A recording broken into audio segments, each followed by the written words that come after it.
Hey everybody, this is your girl Savvy Sap, and today we will continue our series using what we have to make some awesome chicken Alfredo. Here are a few ingredients you will need: a half a pound of chicken, cut or diced. You have your Alfredo sauce, mozzarella cheese, my Savvy Sap, what I like to call just my Savvy Sap seasonings, and of course a box of penny pasta.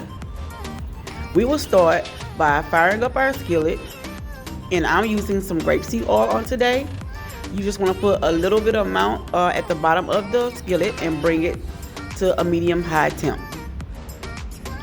Once your temp has come to a medium-high temperature, you will begin by dropping in some of your chicken just to do a little sample to see if it's ready. And from the looks of it, this is ready. From there, you will go ahead on and allow your chicken to fry.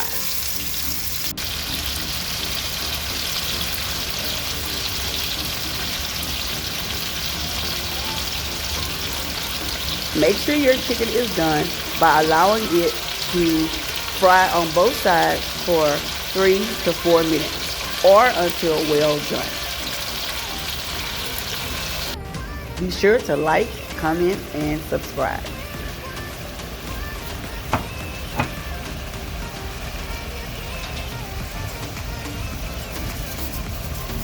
After you have flipped your chicken for the first side, go ahead on and add in your onions, if you would like to add in onions or any type of peppers.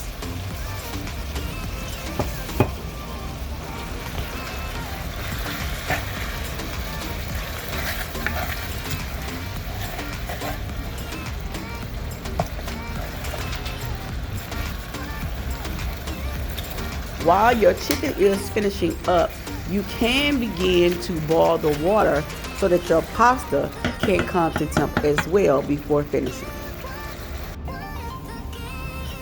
So I like to bring my pasta to boil while I'm doing my chicken at the same time. And I'll start by making my sauce, pouring the first jar of sauce onto my chicken as it finishes.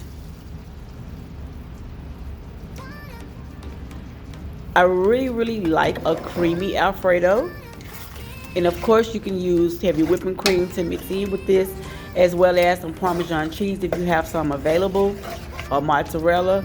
I have very small amounts of mozzarella cheese left, so I'm just going to go ahead on and use one of the jars that I have to make my meat creamy after you have drained your meat, of course. I'll pour one jar in and I'll coat my meat, and then I'll let it simmer while my noodles are finishing up in the pot. You may add again a little mozzarella if you want to. Now that your water has boiled, pour in your pasta. And I do like for it to come to al dente, and then once it's done, I will continue making my pasta. Meanwhile, let's start on our pot. Let's place some of the sauce at the bottom of the pan. And then once those noodles are done and you've coated the bottom of your pan, next let's begin by layering it, adding the pasta to the pan. You're going to do this like in a layer. So you're going to put your noodles, and then your meat, and then more sauce. And you will continue until you reach the top of the pan. If you have more cheese, you can add more cheese, but I'm going to reserve the cheese that I have left for the very top of my pasta. So here you see me just adding more cheese. Adding more meat. And I like to layer the outsides of my meat first and then fill it in the middle.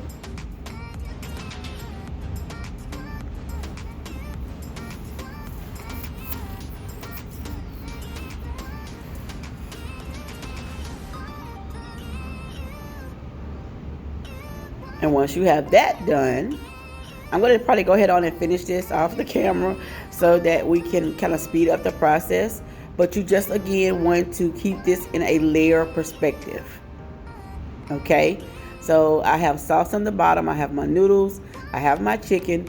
And so now that my chicken is done, if you have cheese at this point, you can add cheese on top of your meat. But I'm going to go ahead on and I'm just going to do another layer of noodles here. And then I will continue that all the way until I get to the top of the pan.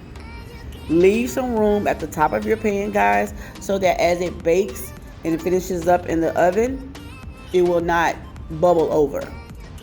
So if you have not cut your oven on, please cut your oven on 375 so that by the time you're done layering it, it's ready for the oven. So I'm going to put a little bit of cheese here, just a little bit, and then I'm going to finish up my layers, and I'll reserve the rest of the little cheese to the top of my pasta. I didn't have very much cheese, guys, and like I said, I'm using what I have on hand. Normally I would put broccoli and everything else in this pasta, but I'm doing a series, guys, with using, teaching people to use what you have on hand so that you do not have to run to the grocery store every single time that you prepare a meal. If you do not meal prep or you do not go to the grocery store, try to always use what you have on hand in order to keep costs down. Or meal prep. That is one of the options that I do. Now I have my pasta prepared. I'm going to top it with some Italian seasoning. And I'm also, guys, going to put some oregano on here. But I decided to put the oregano on top before I put it in the oven. And once you put it in the oven, guys, you're going to let this bake for 30 minutes. 30 minutes. If you have not already done so, please like, comment, and subscribe to my channel. I love quick, easy recipes, guys. And voila, this is what it looks like. Look how scrumptious and cheesy and zesty it looks. If you like content like this, guys, make sure you smash that subscribe button. Also, tap the notification bell to make sure that you set it to all for more content like this. Thank you so much for watching, guys. Bye.